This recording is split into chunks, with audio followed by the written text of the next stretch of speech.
নমস্কার, সুভদ্রার রান্নাঘরে আমার সকল দর্শক বন্ধুকে জানাই স্বাগত। আমি শিউলি।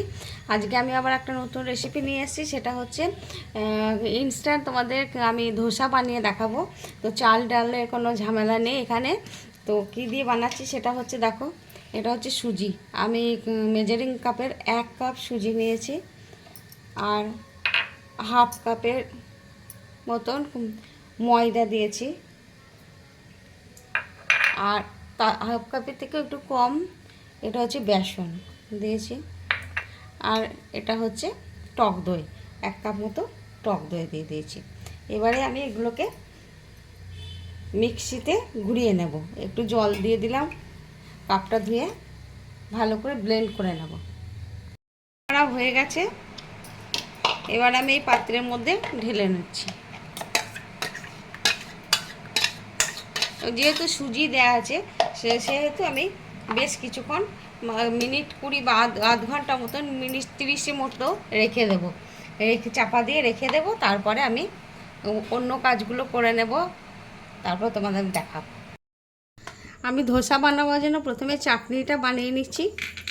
তো চাটনিটার জন্য আমি এখানে নিয়ে নিচ্ছি কিছুটা বাদাম, রোস্টের বাদাম, রোস্টের ছোলা,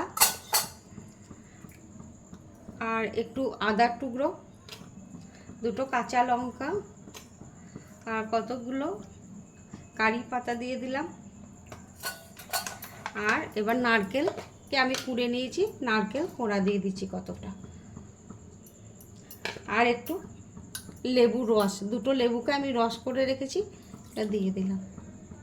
এবার আমি এটাকে পেস্ট করে নেব।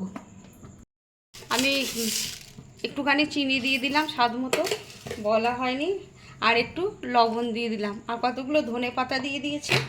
এবারে আমি এটাকে ব্লেন্ড করে নেব। চাটনিটা বাটা হয়ে গেছে, ব্লেন্ড করে আমি পাত্রের মধ্যে ঢেলে নিয়েছি। এবার এর মধ্যে একটা তড়কা দেব। একটা প্যান বসিয়ে দিয়েছি, ওর মধ্যে আমি কতগুলো সর্ষে দিয়ে দিলাম, একটু জিরে দিয়ে দিলাম, কতগুলো বিউলির ডাল, চানা ডাল ফোড়নে, আর একটু হিং, একটু শুকনো লঙ্কা,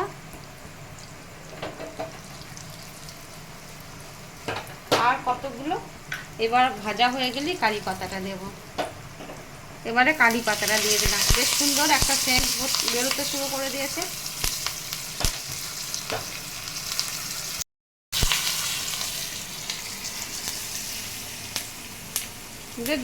এটা রেডি হয়ে গেল। আমি আমি আলু মশলার জন্য কড়া বসিয়ে দিয়েছি, তেল দিয়ে দিয়েছি। এবার ওর মধ্যে একটু ফোড়ন দেব, কতগুলো জিরে ফোড়ন দিচ্ছি প্রথমে, তারপরে চানা ডাল দিলাম, উড়ান ডাল দিলাম বা বিউলির ডাল, সর্ষে,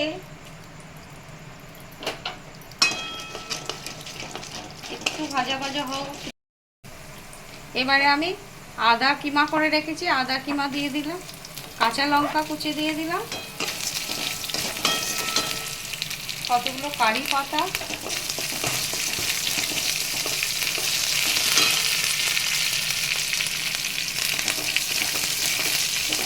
একটু ভাজাবো। আর ফোড়নটা ভাজা ভাজা হয়ে এসছে। এবার একটু আমি হলুদ গুঁড়ো দিয়ে দিলাম তেলের মধ্যেই, আর একটু কাশ্মীরি রেড চিলি পাউডার দিয়ে দিলাম কালারের জন্য। এবারে আমি আগে থেকে সিদ্ধ করে রেখেছি যে আলুটা, হাতে করে ভেঙে আমি দিয়ে দিচ্ছি। এবারে আমি ভালো করে নাড়াচাড়া করে নেব। আমি আলু মশলাটা নুন দিয়ে নিই, লবণ দিয়ে দিলাম সামান্য, আর 2-4টে চিনির দানা দিয়ে দিলাম। আমার আলু মশলাটা রেডি। এবার আমি এটাকে গ্যাস অফ করে নামিয়ে দিচ্ছি। আমি ব্যাটারটা 30 মিনিট মতো রেস্টে রেখে দিয়েছিলাম, অনেকটা ঘন হয়ে গেছে। আর এর থেকে পাতলা বা ঘন করবো না, কারণ একটু পাতলা পাতলা হবে, বেশি ঘন হবে না ধোসার ব্যাটার। আমি লবণ দিইনি, ওতে আমি একটু সামান্য লবণ দিয়ে দিলাম পরিমাণ মতো, আর 2-4টে চিনির দানা দিয়ে দিলাম। ব্যাস, এবারে এটাকে আমি একটু ভালো করে ফেটিয়ে নেব। এমনিতে অনেকক্ষণ রয়েছে, খুব সুন্দর একটু বাবলস উঠছে। যাই হোক, তো এবারে আমি এটাকে বানাবো একটু। আমি গ্যাসে প্যান বসিয়ে দিয়েছি। এবারে আমি একটু জলে ফুটে দিয়ে দিলাম।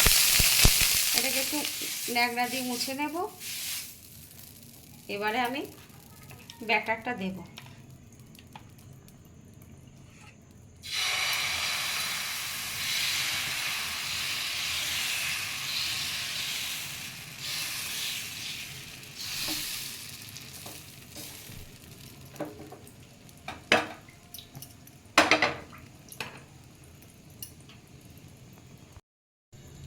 আমি উপর থেকে একটু তেল দিয়ে দিচ্ছি।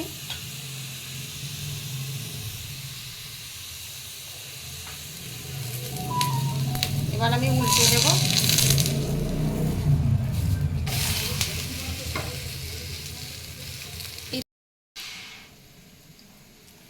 এবার আমার হয়ে গেছে এটা আমি এবার তুলে নিচ্ছি। তোমরা দেখো,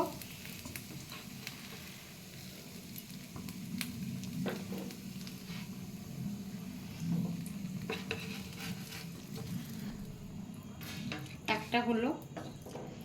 এবার আমি আর একটা বানাবো। এবার আমি বাকিগুলোকে এইভাবে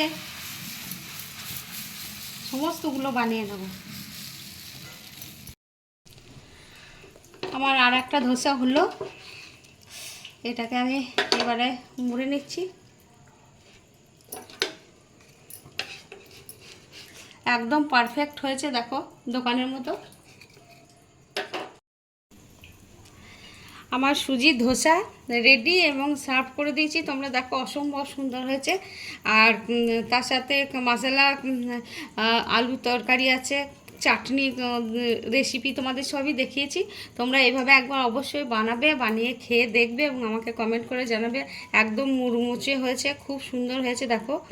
আর তোমরা আমাকে কমেন্টে জানাবে। আর তোমরা সবাই ভালো থাকবে, সুস্থ থাকবে। তোমাদের সকলকে অসংখ্য ধন্যবাদ, নমস্কার এবং অনেক অনেক ভালোবাসা।